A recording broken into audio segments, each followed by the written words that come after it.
Salutations from space and aloha from Earth, friends. This is Gemini Brett, here with a little teaser of sacred astronomical revelations and DC star mysteries. A teaser for my talk that will happen this weekend, Saturn's Day, May 27th at 2:30 p.m. at NORWAC Astrological Conference, for something I'm very excited to do, and to speak about the turning of the ages and the sun on the cross.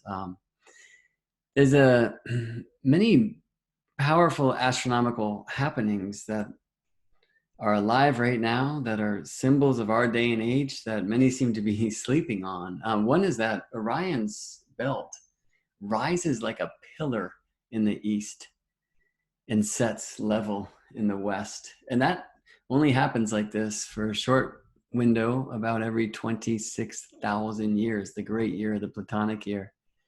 So I've got Orion's westernmost belt star, Mintaka, circled here, the star that rises first. And we can see that because it has a declination of like 0 degrees, that it is right on the celestial equator, that it rises due east and sets due west. And again, this does not always happen. This is a very powerful thing. And God, if only there was some esoteric cult who was hip to this. Oh, wait, I guess it seems like it's so, because here's Abe Lincoln on his throne, staring at that pillar due east of him. Lincoln looking a little bit like the Rider-Waite Emperor card, do you think? I don't know. Check out the feet. But the Emperor card is the Aries card, you know? At least so they say. You can see the ram's heads on the throne, and Aries is the sign of the east. 0 tropical Aries is the east point, the Passover point, the Easter point, and that's a tale for another time. But let's just zoom out and have a look from above Lincoln's Place through that Washington Monument, looking due east beyond at the Capitol building. Here's the view from the other side. Capitol building.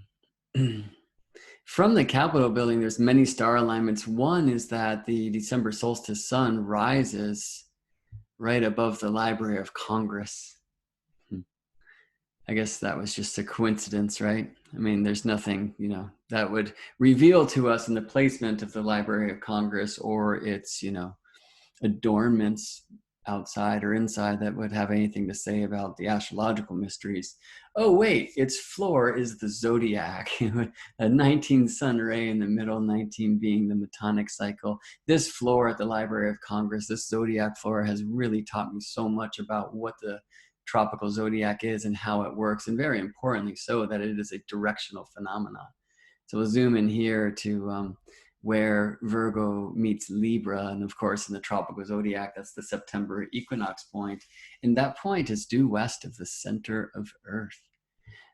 So we're oriented west here with the Capitol building at the bottom. We see a lot of interesting geometries in the DC streets.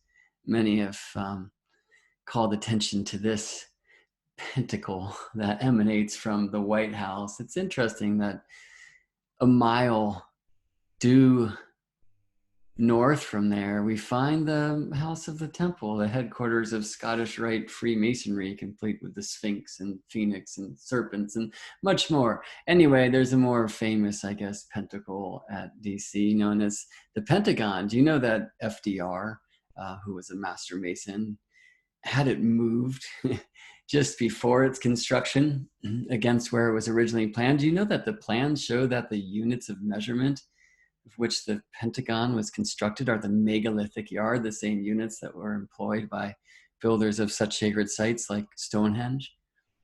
Do you know that from the Capitol building, the scorpion sets on the Pentagon? Do you know that from the Pentagon, the ram rises on the Capitol building? I mean, these are the two constellations traditionally associated with the two signs, traditionally said to be ruled by the planet Mars, the god of war. And here you have the Pentagon Capitol alignment.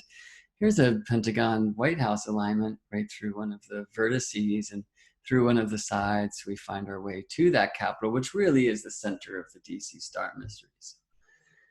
Let's take a look there, and this is an interesting alignment. One of these arms of a compass, I guess we could say, pointing to an azimuth or a heading of 290 degrees, which is 20 degrees north of west.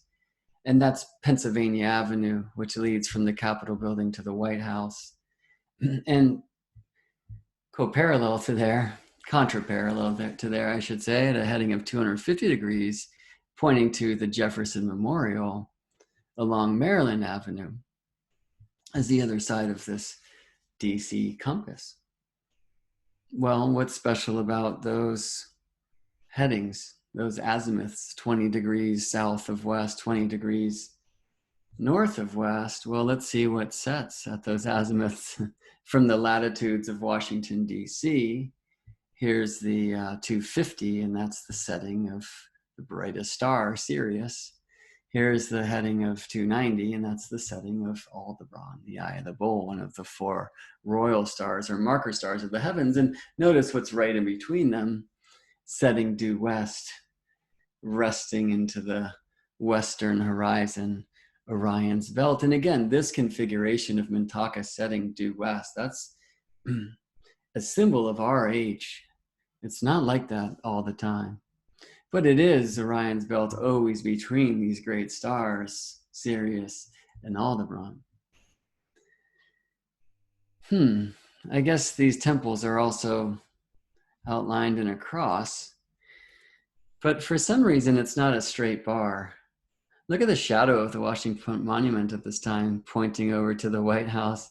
This means that it's almost solar noon, because you see the White House is exactly north of the Jefferson Memorial. So that shadow's not quite north, which means the sun's not quite south. And of course, in the Northern Hemisphere, like Washington, D.C., the sun souths at midday. Washington Monument parked inside of Vesca. I wonder what that might mean. Anyway, we're told that it's not on this red line where it was meant to be because the ground was too soft. You see, this was once the Potomac River, and it was filled in, and I guess not solid enough on that red line where the Washington Monument should be. So they had to put it over here. Too bad. We missed that sacred geometry. Or did they? What would Orion say? Maybe we could zoom in here a little bit and, oh, well, that's interesting.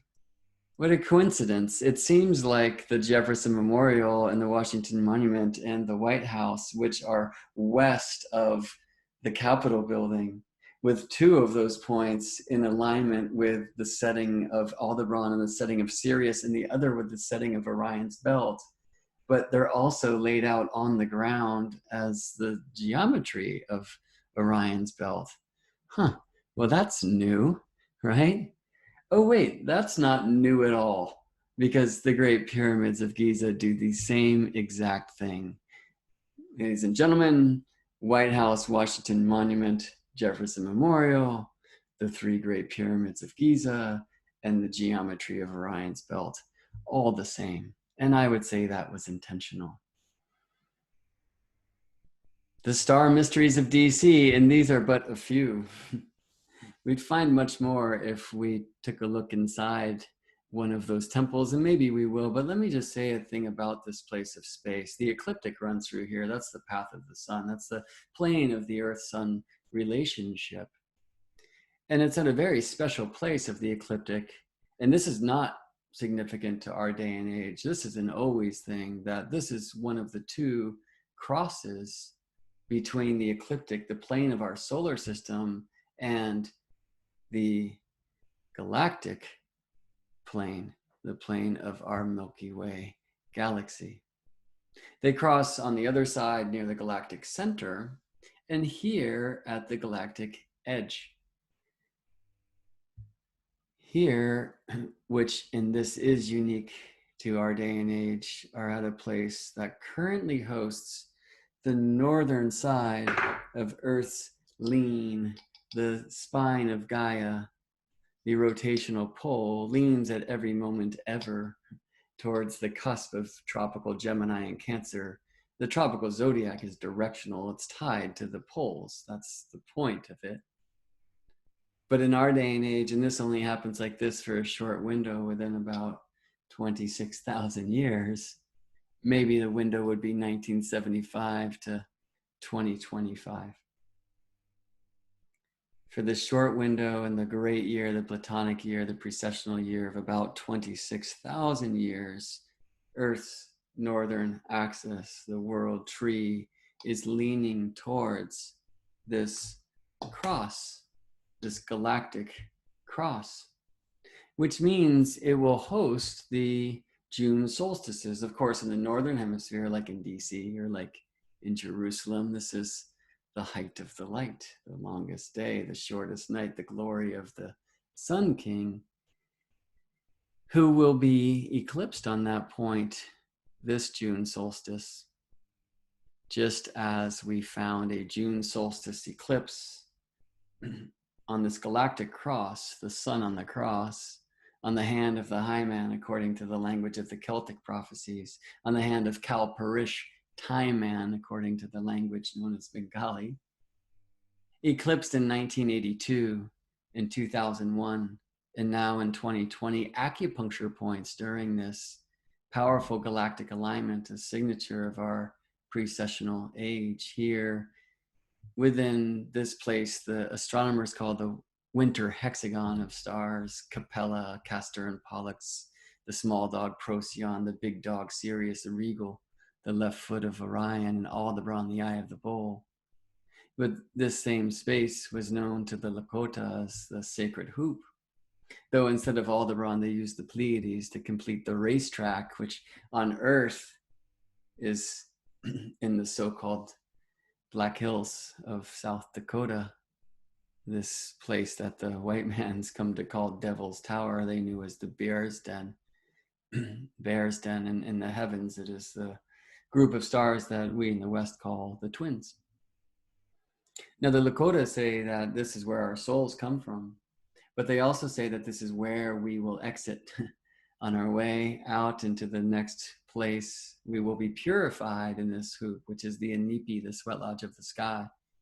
The face of what we know as a lion is over here, is the fire pit. And here's a big fire and an eclipsed fire happening on the hand of the high man, on the hand of the time man, and eclipsed for the third time in this short season of galactic alignment during this sacred time in which we have incarnated. This, for me, is the most profound astronomical happening we will ever experience. Maybe 2001 was a bit stronger, but 1982, 2001, 2020, also significant times within the Saturn-Pluto synodic cycle. 1981, 82, also hosting the first air sign conjunction of Jupiter and Saturn, hosting Jupiter-Pluto conjunctions in Libra like we have them this year in Capricorn. So there's a significant wave that's been happening, and a trough comes now, and the question is, are we willing to serve? We might find some other clues about this place inside the rotunda. This is the Capitol building, United States Capitol building rotunda. About here, there's an image of the Meshika sunstone, a turning of the age's tail. And this is a statue of George Washington looking up at himself, becoming a god, for this painting by Constantino Brumidi, who was broken out of Vatican prison to come paint this. It's called The Apotheosis of George Washington. Washington here in military regalia, sitting between the angels, Gabriel blowing the horn, the acacia sprig, interesting, on a rainbow, very similar to many images of the second coming. Standing on the top of an interesting goddess who's called America, some say freedom, but look at that posture. 1, 2, 3, 4, 5, 6. Hexagon? 72 stars. Did you know that the great year of precession clicks along at a rate of 1 degree every 72 years? So an age is 30 times that, 2,160 years.